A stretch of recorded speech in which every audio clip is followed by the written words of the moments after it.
insan.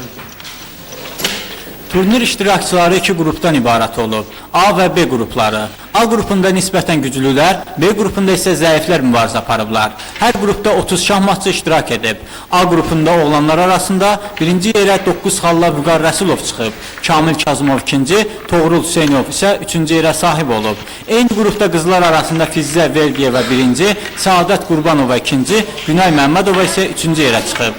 B qrupunda isə oğlanlar arasında birinci yeri tutan Kamran Mustafayev olub. İkinci yerə Kamil Xəlilov, üçüncü yerə isə Nurlan İmanova sahib olub. Qrupda qızlar arasında Türkan Cabbarova, Gülçin Quluzadə və Türkan İmanova fərqləniblər.